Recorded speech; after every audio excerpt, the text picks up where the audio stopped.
Oi. Ai, não Que acredito! alegria, que sucesso! Já tava perdendo as esperanças. Brasileiro nunca desiste.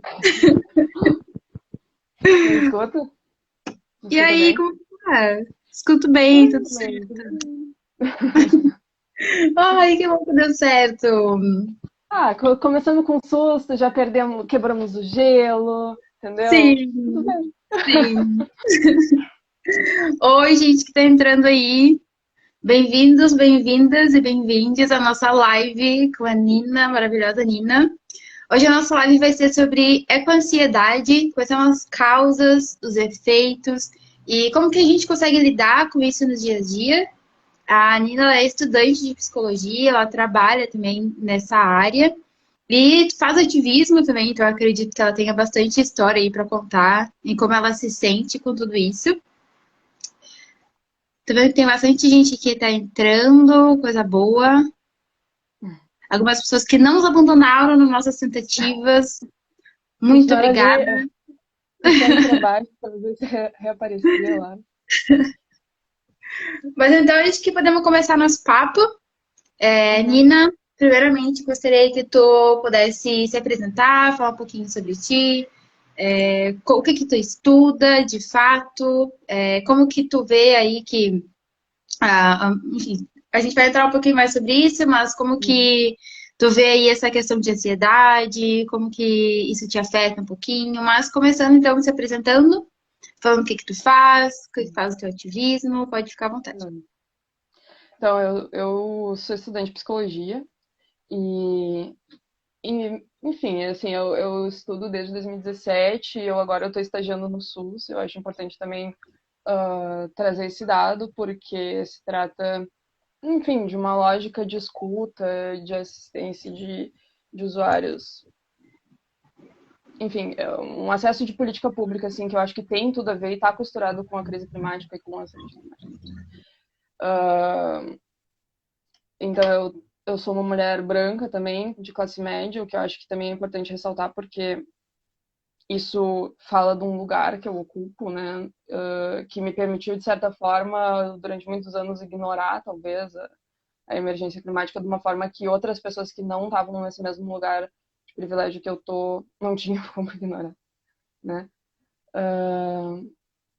De resto, assim, eu tô, teoricamente, a princípio, fazendo meu TCC sobre essa intersecção da psicologia com a crise climática. Eu digo teoricamente a princípio porque ele está ainda no plano das ideias, mas é um campo que eu pretendo estudar e me aprofundar sobre. E aí, sobre meus ativismos, assim, eu esse ano entrei no Eco pelo Clima, onde eu te conheci, e para quem não sabe, quem está assistindo aqui não conhece, o Eco pelo Clima é o núcleo gaúcho do Fridays for Future Mundial, que é o movimento inaugurado pela Greta Thunberg, de greves estudantis pelo clima, que ela inaugurou em 2018, e o Eco pelo Clima é o braço gaúcho que tu inaugura, né, em 2020, lá em Pelotas. E eu acho que sobre mim é isso. Assim. Obrigada, Nina. Muito obrigada. Obrigada por ter aceitado estar aqui com a gente. Pessoal, para quem não conseguiu acompanhar nossos últimos conteúdos, essa live que a gente está fazendo hoje sobre eco-ansiedade, trazendo uma pessoa que estuda sobre isso para cá, ela fecha uma série de conteúdos que a gente vem trazendo já há alguns meses sobre a temática. Recentemente, a gente teve o último relatório do IPCC, onde ele afirma ainda mais como que os seres humanos estão impactando o meio ambiente e como que a gente tem ainda pouquíssimo tempo para conseguir contornar esse cenário de crise climática que a gente se encontra.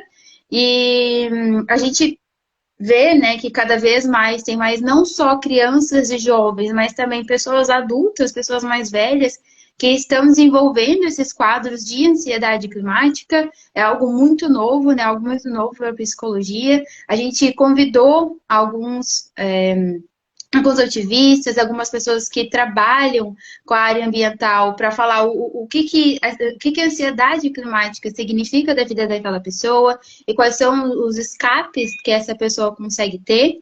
E hoje, então, a gente tem a gente vai ter essa visão mais da psicologia, né? Mais o que que os psicólogos dizem sobre esse novo termo que está aí, que a gente vai ser cada vez mais frequente, e a gente tendo essa aproximação com esse termo, a gente consegue entender mais o que que a gente está sentindo. E antes da gente entrar nessa parte mais profunda do que a psicologia diz, Nina, como que a ansiedade climática ela é presente na tua vida hoje?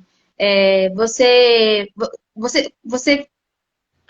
vê que isso faz parte da sua vida, da parte das pessoas ao seu redor? Como que é essa presença desse termo hoje na sua vida? Assim, que nem eu tava falando antes que eu tenho pensado em escrever meu TCC sobre isso. Eu falei que tá só no campo das ideias e um pouco isso, esse fato fala muito de como esse sofrimento me afeta, assim.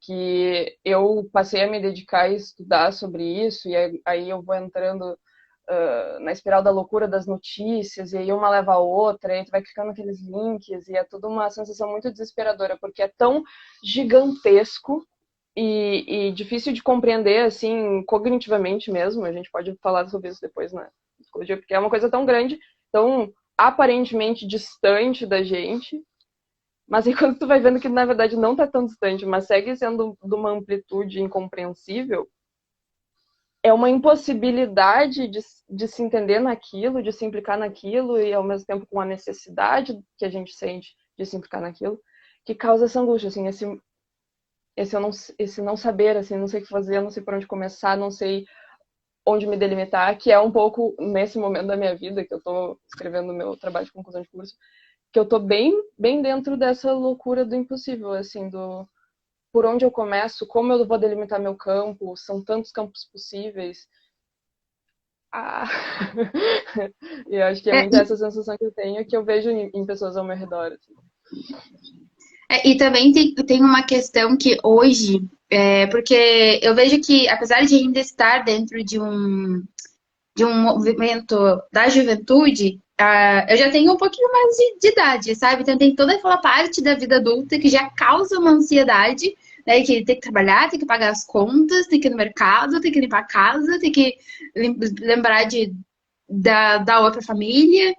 E sendo, né, tendo toda essa parte, ainda tendo essa parte de ativismo, então a gente fica muito dentro da vida adulta e tem que fazer TCC, e tem que entregar o trabalho, que a gente acaba deixando o ativismo de lado e isso acaba causando ainda uma ansiedade climática. A gente pensa, ai meu Deus, estou vendo todas essas notícias acontecendo e ainda preciso fazer, e eu preciso fazer alguma coisa, eu preciso que o meu grupo se engaje, eu preciso que a gente saia pra rua, eu preciso que a gente vá nas escolas, mas ao mesmo tempo eu não consigo, porque eu tenho que trabalhar, tenho que limpar minha casa.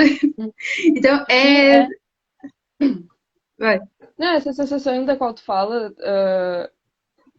pra mim, eu não sei como pra ti, mas assim, ela me parece nascer, porque eu acho que a gente já viveu numa época em que a lógica da sustentabilidade, digamos, essa palavra que é meio problemática, mas vamos usar ela aqui, já estava em pauta, né?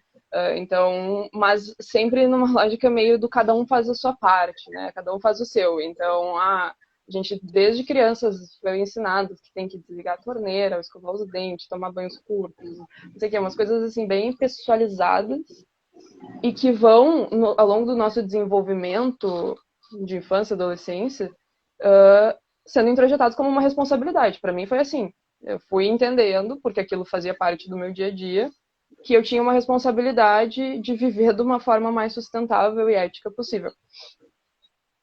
Só que ao se deparar com a grandiosidade da coisa, isso se torna uma certa passa a linha entre responsabilidade e culpa, ela é muito tênue, né?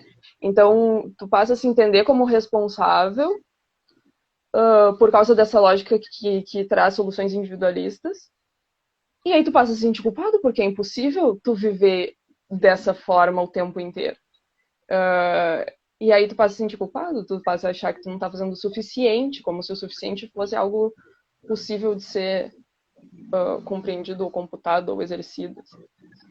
Sim, e tem um outro lado também, que essa questão de a gente fazer esse mínimo, mas ao mesmo tempo hoje a gente entender quais são os verdadeiros vilões e que eles são e que é muito difícil a gente conseguir derrubar eles, né? Por exemplo, a indústria de combustíveis fósseis, nossa, vai passar um caminhão aqui em casa agora. A indústria de combustíveis fósseis, a indústria que explora e mata os animais, os grandes bancos que financiam todas essas indústrias. Então, além dessa questão de pode parecer pouco eu ser vegano, fazer segunda-feira sem carne, ao mesmo tempo parece muito impossível a gente conseguir derrubar essas pessoas que estão lá em cima, né? Eu Uhum. lembro que uma das vezes que a gente conversou sobre esse tema, quando a gente estava se preparando para a live, foi essa questão de. Você até comentou, né, sobre uma série que tem que fala como que essas questões individuais que a gente acaba pensando, né? Essas questões individuais vão influenciando na nossa moral com o mundo e, enfim, o que tipo de recompensa, né? A gente acaba muito pensando, que recompensa que eu vou ter se eu apagar a luz quando sair de casa? Que recompensa eu vou ter se eu parar de comer carne 2 vezes na semana. E, na verdade, no final do dia, isso acaba fazendo bastante se cada pessoa fizesse, né? E acabar fazendo uma diferença muito grande. Mas aí, não sei se você gostaria de desenvolver aqui um pouquinho aquele assunto que a gente conversou no privado no outro dia. Eu acho que para o Tá. pessoal que vai assistir, eu acho que vai fazer bastante sentido. Eu acho que pode ser, eu acho que é um exemplo ilustrativo, até porque, como essa live se trata da sensação de angústia e ansiedade climática, não cabe aqui a gente destrinchar cada coisa que nos traz essa ansiedade, porque senão a gente vai estar só se contagiando uns aos outros com essa angústia. Então, tentar trazer um exemplo meio de fora, assim, meio deslocado, mas que ilustra bem a situação, que é essa série The Good Place. Eu tô vendo que tem algumas pessoas aí que eu conheço que já viram. Mas, para quem não sabe, essa série se trata. A tradução do nome é O Lugar Bom. E aí se trata de um grupo de pessoas no mundo pós-morte em que existe o lugar bom e o lugar ruim. E aí, ao longo da série, assim, a gente vai acompanhando as histórias dessas pessoas e se passa a questionar primeiro, essa dicotomia, mas também a forma como se define quem vai para o lugar bom e quem vai para o lugar ruim, que é através de um sistema de pontos. Cada indivíduo tem um score de pontos definido a partir das suas ações em vida.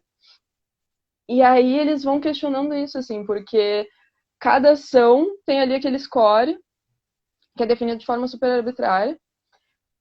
E vai se entendendo, e aí o personagem lá tem uma cena específica em que ele vai questionar a juíza do universo sobre isso. E ele diz assim: vamos pegar uma ação tão simples quanto comprar um tomate no supermercado. Essa ação, quando ela é feita, ela te tira, ela tem lá um score de menos 9.000 pontos, assim, coisa meio exorbitante, que te tiram pontos de possibilidade de ir para o lugar bom. E a história é impossível ir para o lugar bom, porque a ação simples de comprar um tomate, ela deixou de ser simples há muito tempo, porque ela se torna como é que chama, financiamento das condições de trabalho da agricultura em que aquele tomate foi feito, se torna o trajeto que ele fez para chegar até aquele supermercado, o trajeto que tu fez para chegar até aquele supermercado, essa distância, o combustível fóssil do carro que fez esse trajeto, vira as condições de trabalho do supermercado, porque também daí já vai ter diferença se tu compra no Zafari, se tu compra na feira. Então, assim, esse monte de coisa e a lógica em que a gente está inserido, individualista, né, liberal, de que eu, Nina, tenho que tomar as melhores decisões, as mais éticas, as mais sustentáveis, para eu sentir que estou fazendo diferença no mundo, isso me enlouquece, porque eu vou entrando nessa pira, tá? Este tomate, qual é o melhor tomate? E aí a gente vai começando a querer fazer isso com cada decisão que a gente toma, e isso é enlouquecedor, porque lá pelas tantas a gente perde a moldura que nos organiza psiquicamente, assim, vira um tudo completo, e a gente não consegue fazer escolhas, a gente não consegue fazer decisões, a gente não consegue viver com a angústia de tomar uma decisão imperfeita. Enfim, é meio essa lógica que os personagens estavam vivendo na série, de tipo, tá, é impossível chegar num lugar bom porque as decisões são complexas demais, é um pouco a lógica que a juventude de hoje está vivendo, com essa pressão de ter que tomar as melhores decisões e a consciência de que elas são impossíveis. E aí né, a gente não está indo atrás do lugar bom, a gente está indo atrás da construção de um mundo no qual a gente acredita que é melhor viver, assim. A gente está indo atrás de um mundo que vai ser menos quente, a gente está indo atrás de um mundo que vai ter menos desastres naturais. Mas, enfim, assim, não dá para medir ações a partir dessa lógica de bom ou mal, bom ou ruim, né? Isso tá meio estabelecido, mas a gente tem que tentar sair disso, porque senão vai ser pura loucura, puro enlouquecimento. Né? Não sei se eu me fiz entender, eu acho que eu dei uma viajada. Não faz sentido. E o mais interessante que eu achei da tua fala, assim, é como que, né, a gente tá falando da série, mas como que a gente pode trazer isso para nossa vida também, é como que as consequências, elas são os indivíduos, né? Você perde tantos pontos por comprar esse tomate. Mas, como que o sistema faz com que a pessoa só tenha aquele tomate para conseguir comprar, sabe? Então, no final do dia, não é problema teu, sabe? Não é uma responsabilidade tua, tu tem que estar pagando por aquele combustível fóssil, tu tá pagando por um trabalho escravo, tu tá pagando por agrotóxico, né? Por todas as consequências que vêm a partir disso. E no final do dia, é o que acaba acontecendo hoje também, né? Porque hoje, o que a gente tem? Hoje a gente compra os alimentos com agrotóxico lá no Zafre, ou a gente, né, vende um pequeno, vende de produtores que acabam tendo que usar essas coisas, que acabam não ganhando tanto dinheiro para poder estar lá, porque tem que, ainda assim, estar mais barato no mercado. Então, ou a gente compra essas coisas com agrotóxico, ou a gente destina a maior parte do nosso salário para conseguir comprar alguma coisa orgânica, né? E ainda assim tem uma acho que às vezes que orgânicos eles eu acredito muito que tem muitos orgânicos que são caros porque eles estão em lugares caros. Por exemplo, eu morava na Restinga, que é um bairro de periferia aqui em Porto Alegre. Eu não tinha como pagar passagem para ir até a Redenção para comprar um alimento orgânico para depois voltar para casa. Sabe? Então é algo inviável para o pessoal de lá, até porque a gente demora 1 hora para chegar no centro de Porto Alegre, que é onde tem a Feira da Redenção, que é onde tem os orgânicos mais com preço acessível. Hoje, que eu estou mais perto, eu consigo ele comprar, né? Essa minha culpabilização do meio ambiente, né? Essa pegada de carbono que eu tenho, ela é menor. Mas ao mesmo tempo, eu fico pensando, puxa, a minha família continua lá na Restinga, sabe? Minha família, o pessoal de lá, o pessoal que cresceu comigo, ainda continuam tendo que comer esse tipo de veneno, sabe? Então, quando a gente faz esses recortes, né, de como que, no caso na série, tem essa culpabilização, né, do indivíduo. Mas vamos falar do sistema, né? De como que o sistema culpabiliza esses indivíduos. E quando a gente faz esses recortes sociais, o debate ele vai ainda mais fundo, sabe? E vai ainda mais fundo quando a gente trata de questões ambientais e de eco-ansiedade, por exemplo, porque a gente é até privilegiado de estarmos no movimento climático e entender o que significa uma eco-ansiedade, saber o que eu estou sentindo, porque eu não estou fazendo, porque eu vejo que o clima está aquecendo e eu não estou fazendo algo. Tem pessoas, né, que nem eu falei ali, que tem gente que tá muito na vida, que tá muito tendo que tocar a vida, que acorda às 6 horas da manhã, volta 11 horas da noite para casa, que não entende o que é isso, né? Que não entende essa urgência, que não sabe essa urgência, o que está acontecendo no planeta. E até eu ia dizer isso depois, mas eu acho que pegando esse gancho, entender uma ansiedade climática e nomear isso é o de menos, assim, o fato de uma pessoa não ter o tempo e a possibilidade de compreender os efeitos da crise climática na sua vida, não quer dizer que ela não o sofra, e não quer dizer que ela não o sofra psiquicamente também, porque aqui em Porto Alegre, no Morro Santana, alguns meses atrás, estava sem água durante semanas. Isso tem tudo a ver com crise climática e isso tem efeitos psíquicos graves na vida de pessoas. A inflação que a gente está vivendo, que tem tudo a ver com toda a política brasileira que está se delimitando, com desmatamento e um monte de coisa, guerra, enfim, fenômenos muito complexos, não vou aqui deixar. Essa inflação que torna o alimento caro tá fazendo efeito na vida das pessoas, tem gente passando fome, isso tem efeitos psíquicos, tem efeitos de saúde pública, tem efeitos variadíssimos, tem efeitos nas relações entre as pessoas, dificulta o acesso à ida até a saúde pública, porque eu não posso pegar um ônibus para ir até o Hospital São Pedro ser atendido lá pela equipe de psicologia, porque eu estou sofrendo, porque eu preciso usar esse dinheiro para comer. Então, assim, mesmo que uma pessoa não possa, por mil e uma razões, nomear e dizer eu estou sofrendo de ansiedade climática, eu estou sofrendo de depressão climática, eu estou sofrendo em geral, e a crise climática faz parte disso, ainda que ela não possa dizer isso, não quer dizer que isso não esteja acontecendo, e depois a gente se aprofunda na psicologia, mas eu acho que a psicologia precisa ter essa sensibilidade de não dizer enfim, que a ansiedade climática é um fenômeno só dos jovens brancos preocupados com o reflorestamento, sabe? Não é disso que se trata. Sim, sim. E até foi esse o cuidado que a gente teve em criar essa série, né, sobre a ansiedade climática, de trazer outras visões, não só de jovens, mas de outras realidades, de outros países. A gente teve o pessoal da Argentina, conseguiu participar, o pessoal que trabalha na ONU com direitos humanos, que também trouxe a visão de como que é isso na sua vida. Mas já que tu tocou nessa questão, né, de como que traz, que se dá dentro da psicologia esse termo, vamos falar um pouquinho dele, talvez, agora. E aí a gente ainda vai ter bastante tempo ainda para conseguir desenvolver mais outras temáticas. Estou amando a nossa conversa já.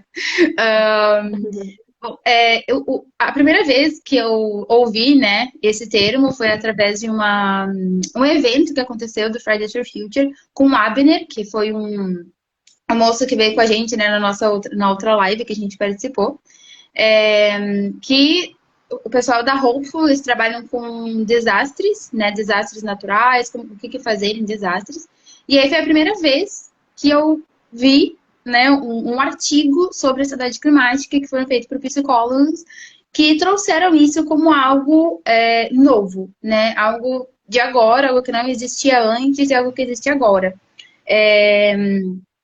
Tu consegue, assim, né, acho que tu deve saber, né, mas desenvolver assim pra gente como que iniciou isso, sabe? Como, não sei, a partir de que momento os psicólogos pensaram, nossa, olha, isso aqui existe, isso está acontecendo, vamos estudar mais sobre isso. E se realmente, né, ansiedade climática, esse termo, ele vai seguir sendo algo presente nas nossas vidas nos próximos anos. O que a psicologia fala sobre isso?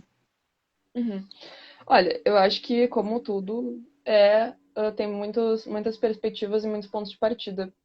O que eu entendo e o que eu acho que faz mais sentido, assim, é que não se trata, falar de ansiedade climática, assim, para nomear esse grande escopo de coisas, não se trata de um novo diagnóstico, né? Não é, assim, uma nova doença psíquica que vai ser acrescentada lá nos manuais psiquiátricos.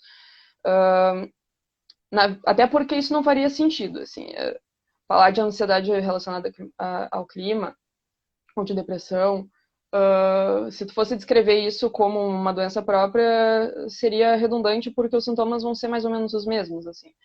O que é a ansiedade? É uma preocupação com o futuro, ruminação em pensamentos, sintomas físicos de angústia, de aperto no peito, dificuldade de respirar, suadeira nas mãos, tremores, agitação psicomotora, enfim, várias coisas. Então não faria sentido descrever esses mesmos sintomas que já estão lá e dizer relacionados a uma preocupação climática. Mas e por que então é importante dizer isso? Assim, que eu vou chamar aqui de uma outra nomenclatura ou um outro recorte em vez de um outro diagnóstico. Que é poder compreender isso como um fenômeno social dentro do contexto temporal histórico que a gente está vivendo agora. Então, é um fenômeno social que se apresenta, que está se tornando cada vez mais evidente e que tem que ser estudado e que tem que ser escutado, né? Estudado de uma perspectiva epidemiológica, talvez, e escutado a partir de uma perspectiva de cuidado e terapêutica. Não só numa cena ali terapêutica de psicólogo e enfim, analisando, mas de um cuidado social mesmo, assim. E que a psicologia vai ter um papel muito importante nisso. De construir essa nova concepção de que, na verdade, as mudanças climáticas tem absolutamente tudo a ver com sofrimento psíquico. Não sei se tu quer dizer alguma coisa ou se vou me indo. Nossa, se você tem mais para falar sobre isso, pode ficar à vontade. É, o que você falou, acho que agora é algo muito interessante, né? Porque é meio que, eu posso estar falando besteira, tá? Mas me corrige. Uhum. Que no caso, no final do dia, né, os efeitos vão ser os mesmos, né? O que a gente vai sentir vai acabar sendo a mesma coisa, mas a causa talvez pode ser diferente, né? A causa que eu tenho pelo que eu estou sentindo é porque eu vi uma notícia sobre clima e esse foi o gatilho que eu tive para que isso acontecesse. Né? Então tem, por exemplo, não consigo pagar as minhas contas ou as provas da faculdade estão chegando, isso também me deixa ansiosa. Isso são outras causas que acabam tornando. A ansiedade climática seria só um recorte que teria ali dos gatilhos que eu teria, né, para isso. Sim. E, é algo interessante, talvez, que a gente possa conversar aqui também, por exemplo, acho que você já deve ter ouvido, eu sempre falo sobre isso, aquele menino Pedro, de 7 anos, que a gente acabou encontrando numa... Ó, a gente tem uma pergunta ali, inclusive de um Pedro, vamos responder ela depois. Tem um menininho de 7 anos que chegou uma vez pra gente em uma ação e falou assim, olha, eu quero falar sobre mudanças climáticas, porque a gente está usando muito carvão e a gente precisa acabar com isso, porque o aquecimento global está aí, então hoje está muito quente, amanhã está muito frio, e isso tem a ver com mudanças climáticas.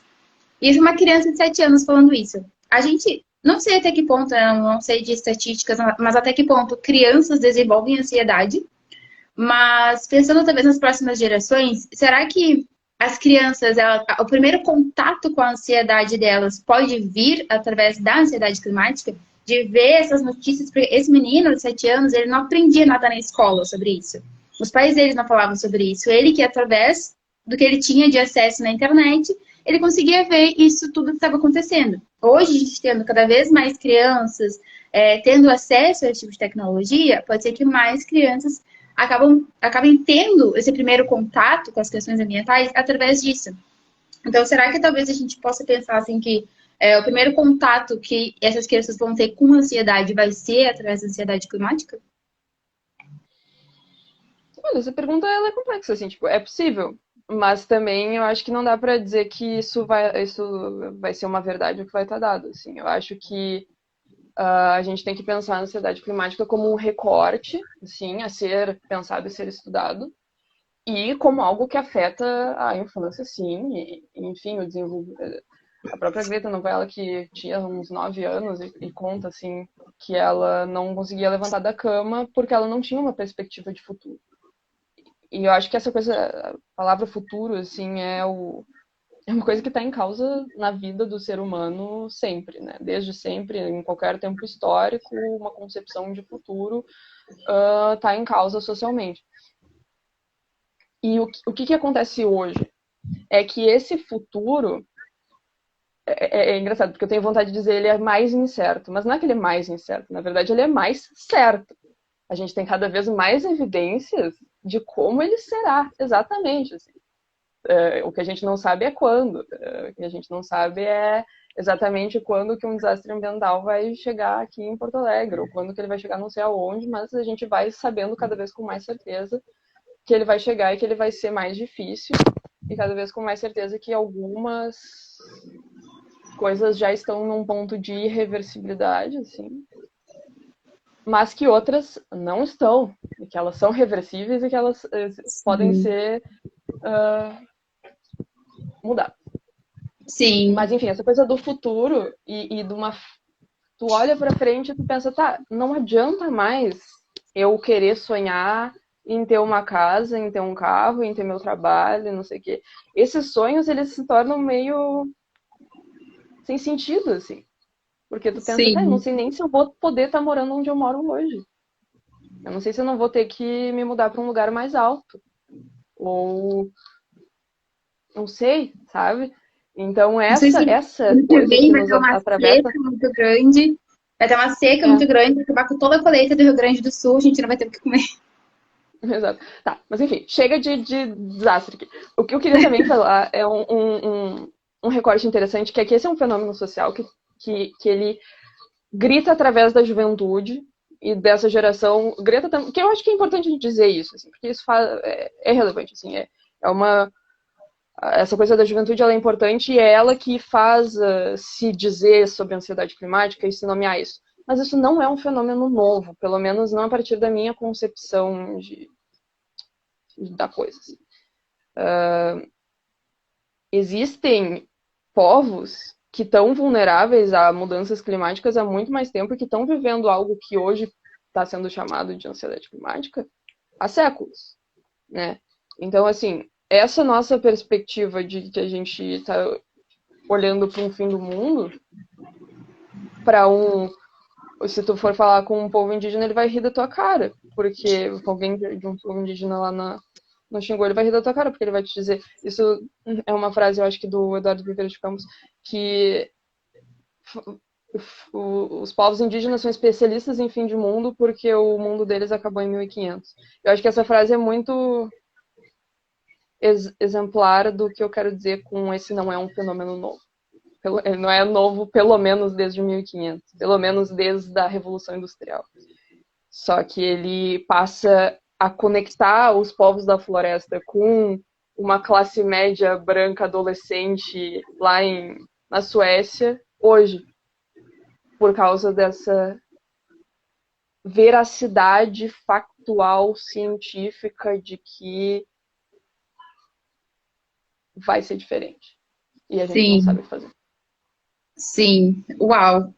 Eu amei essa tua fala, essa conexão que você fez. Acho que é algo que a gente precisa ter, sabe, na nossa mente, porque a gente acaba vendo, né, que isso a gente acaba participando, acaba vendo esse termo mais agora, mas a gente ter a consciência de que só não havia sido nomeado antes, somente um nome sobre isso, mas que vem acontecendo há bastante tempo.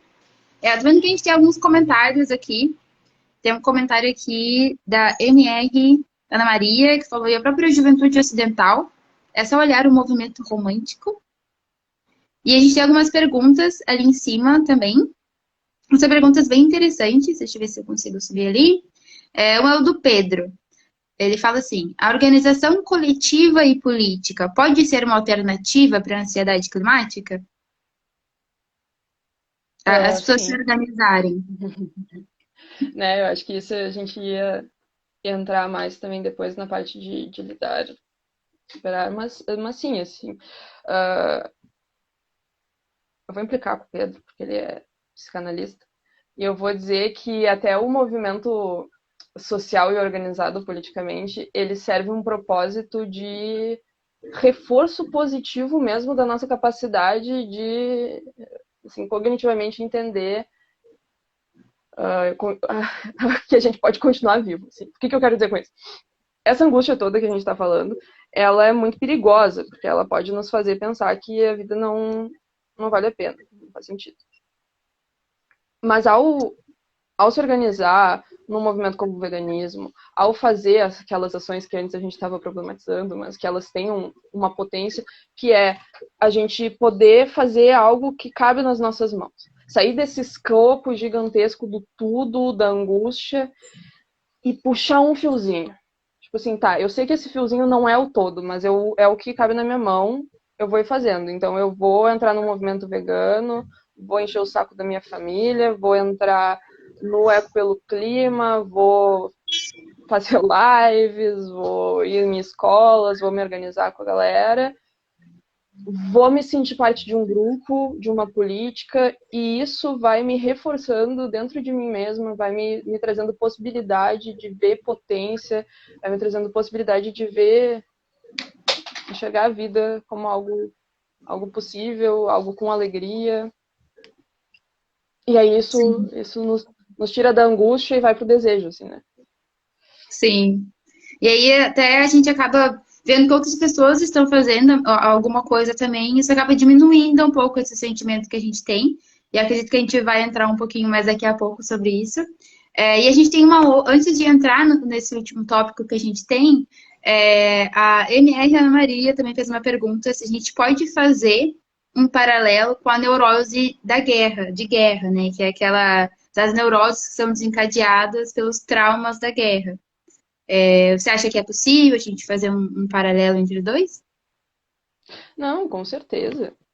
Ah, né? Principalmente na perspectiva do desastre, eu acho. Até porque, assim, a guerra climática, ela está estabelecida, né? Então, assim, não é nenhum paralelo. É uma coisa que está dada. Mas, indo mais, assim, generalizadamente, antes eu ia retomar também, vou fazer bem brevemente isso, que tem as duas perspectivas da psicologia dentro desse campo, né? Aquela que trata dos traumas, né? Uma coisa que está mais afetada por um desastre específico, uma vulnerabilidade específica, e que isso vai causar o coisa, e a outra que é a ansiedade climática da qual a gente estava falando. E aí essa do desastre, né, tem tudo a ver nessa perspectiva do traumático, assim, que escrevi aqui. Enfim, né, aqui... A gente tem alguns outros Do comentários. estresse Descobri que, pós-traumático, né? descobri que é Mariana o nome, então, oi Mariana. Próxima vez eu vou te chamar de Mariana na Plutonic. A, acho que a ISBLT, também não sei o nome dela, ela falou sobre a Bela. ansiedade climática na infância. Posso dizer que um dos primeiros ataques de pânico que eu tive foi vendo aquele documentário do Al Gore na escola. E realmente eu também senti a mesma coisa. Eu assisti esse documentário na escola. É por isso que estamos aqui hoje. E a Cláudia, ela também falou: estou aprendendo muito com essas reflexões, vocês duas são ótimas. Muito obrigada, Cláudia. Obrigada por estar aqui. E aí, a Mariana comentou de novo que ela estava pensando por que as neuroses de guerra inauguraram epistemologias mesmo. Uhum. Acho que ela estava Interessante. explicando o porquê da pergunta, assim, né? Uhum. Do quanto. E eu acho que, de fato, assim, quanto conhecimento psicológico, assim, falando de uma perspectiva, por exemplo, da Segunda Guerra Mundial. Assim, quantidade de compreensão que isso trouxe enfim, nomes e epistemologias. Né? E o que hoje a gente vive também está sendo um fenômeno como esse, assim, de uma grandiosidade que precisa ser destrinchada aos poucos, cientificamente, criando novas epistemologias, novos modos de entender a vida, novos modos de compreender os fenômenos. Uhum. E, bom, dentro disso, né, dentro desses novos modos, vamos falar um pouquinho sobre como que a gente pode, né, superar, lidar, buscar ajuda, como que a gente, né, acaba que os efeitos da ansiedade, eles acabam sendo o mesmo, né, conforme você tinha comentado, a forma, né, os gatilhos são diferentes, como que durante esses sentimentos que a gente tem, quando a gente vê outras pessoas que estão passando por isso, ainda mais a gente que está dentro de movimentos climáticos, a gente vê outras pessoas em uma situação onde que um gatilho de algo que a gente falou, de um debate que a gente teve, causou uma ansiedade climática na outra pessoa, como que nós, né, como que nós como indivíduos podemos lidar quando a gente sente isso e como que a gente pode também prestar apoio para as pessoas ao nosso redor também, que estão em um cenário desse. Eu acho que se trata principalmente, assim, né, enfim, da escuta, né, não só de uma escuta terapêutica, assim, vai ser muito bom que todo mundo possa fazer terapia, falar sobre. Não é dessa escuta que eu tô falando, apesar de que também. É uma escuta desse fenômeno na sua complexidade, assim, sem querer fechar as coisas. Porque fechar é a pior coisa que pode ser feita. A gente tem que poder, nas nossas conversas, eu e tu, grupos, entre amigos, poder fazer com que as coisas se multipliquem, sabe? E não se fechem. Sem querer, daria para eu dizer que tem uma lista de coisas que a gente pode fazer, se organizar, ser vegano, não sei o quê. Só que não dá para dizer que existem verdades sobre como é o melhor jeito de viver a vida. Assim. Não é disso que se trata. Assim. Eu acho que cada um tem que poder falar, ao falar, se organizar, na troca com o outro que escuta e fala e também se organiza e tu também se organiza nessa troca. Então, por isso as organizações coletivas, né, que são tão importantes. Mesmo que elas tenham embates e não concordem em tudo, é nessa relação que tem isso como algo que está dito, que está dado, né, isso, a emergência climática, o conhecimento dela e a angústia dela. Isso estando ali no meio dessa troca, se produz algo de diferente, assim. Que aí eu acho legal também falar da imaginação, assim, que parte disso. Que é poder se sentir capaz de imaginar o que é diferente, de poder imaginar e criar, e, enfim, indo então já para uma área mais do que eu vou fazer quando eu tiver mão. Assim. Produzir uma obra artística, assim, pintar, desenhar, fazer uma coisa. Tem um movimento, não sei se você conhece, o movimento solarpunk. Já ouviu falar? Tá, existe o cyberpunk, steampunk, sabe? Essas estéticas pós-apocalípticas, né? Dessa imaginação, que também é potente, mas enfim, obras, séries, filmes, músicas que têm uma estética pós-apocalíptica de um mundo meio pós-colapso ou colapsando. E aí o solarpunk também tá um pouco nessa coisa do pós, mas não é um pós-apocalíptico, é um pós-fim do mundo, só que pensando o fim não como fim, mas como meio, tá? Que essa é uma frase da Anne Brun que eu acho muito bonita. Mas, então por que eu tô falando do solarpunk? Retomando assim, então eu tô falando de arte, e aí eu acho que a estética, e uma produção estética, ela serve um propósito. Ela não é assim à toa, não é só pra eu relaxar, apesar de que também. Mas é essa coisa de imaginar, assim, construir num pedaço de papel que eu consigo mostrar pra ti um mundo, assim, que eu vou ali desenhar uma fazenda com trocas, com a valorização de saberes indígenas, não só de um saber cientificista, tecnocrata, mas que também emprega tecnologias de energias renováveis. Assim, um mundo possível que é confortável, que não é esse mundo que a gente vive hoje, de produção, consumo, uso de recursos, mas um mundo que se compreende como natureza, que compreende a natureza como sujeito, e um pouco isso para mim que é o solarpunk, e eu trago ele como uma alternativa estética, artística mesmo, que tu pode ir atrás e enxergar a coisa. Entende? A arte, ela é importante por isso, assim, porque ela é uma alternativa que tu pode ver, que tu pode tocar, que tu pode sentir, mesmo que ela não esteja dada na realidade, ela se torna a coisa factível, a coisa possível de ser imaginada, de ser esperançada. E é incrível como que a arte, ela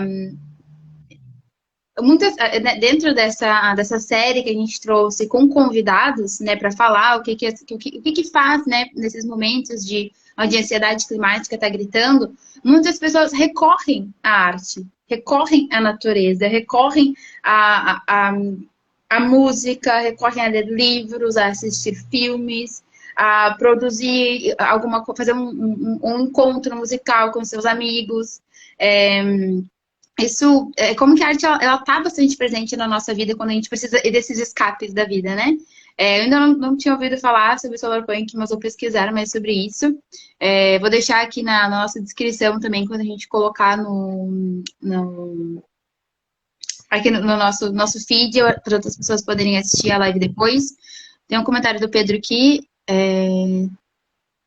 Ele falou, eu estava pensando na organização política como a necessidade de fazer um projeto. Nessa produção, acabar tendo que reconhecer o impossível. Muito massa a ideia de, além disso, poder ver o impossível por meio da arte. Porque esse impossível é interessante, porque esse impossível ele pode vir de diversas formas, né? O que a gente está falando de impossível aqui também, né? Algo que... Se a gente tivesse mais tempinho para poder destrinchar mais sobre isso, vamos trazer o Pedro aqui depois para falar sobre o impossível pra gente. Mas é muito interessante, assim, como que ao longo dessa série eu fui conseguindo aprender com outras pessoas. Então, tem pessoas que que conseguem lidar com esse sentimento, tanto se organizando, né? E isso em todas as partes estava frequente, né? Em todos os convidados que a gente teve, se organizar, estar junto de alguém, é algo que ajuda realmente as pessoas a lidarem com essa ansiedade, porque elas veem que elas estão, que existem mais pessoas que estão fazendo alguma coisa, e a gente acaba tirando aquele sentimento de individualismo, de eu não estou fazendo o suficiente. E como tem pessoas que fogem para a arte também, então que lê livros, que assiste filme, que vai conhecer um lugar novo. Tem pessoas que, por exemplo, eu gosto muito de ir para lugares tranquilos e ficar assistindo ali o pôr do sol, ficar assistindo os pássaros ali, me perdendo nos meus pensamentos, até esquecer que eu vi aquele relatório do IPCC, que, enfim, fala tudo aquilo que vai acontecer. A gente está caminhando para o fim da nossa live. Nina, se você gostaria de falar um pouco mais, sei que você tem uma cabeça cheia de pensamentos e coisas incríveis para trazer.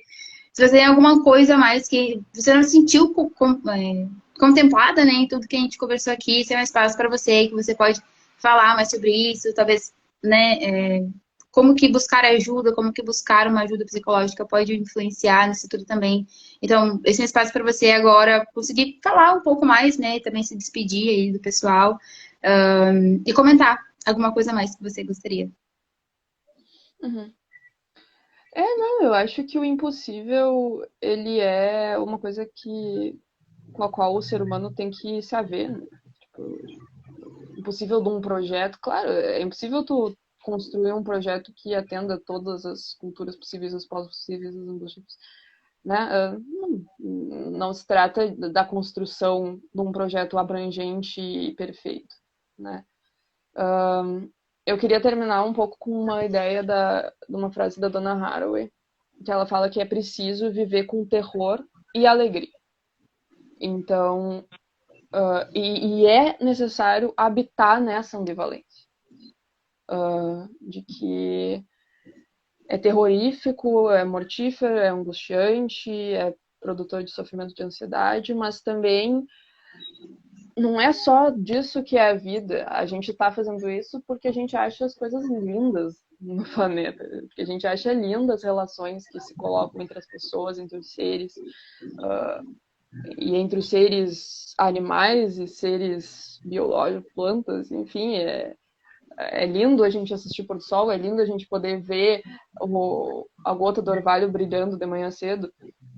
Então, a gente tem que viver com o terror da perda disso, mas saber que isso não está perdido ainda.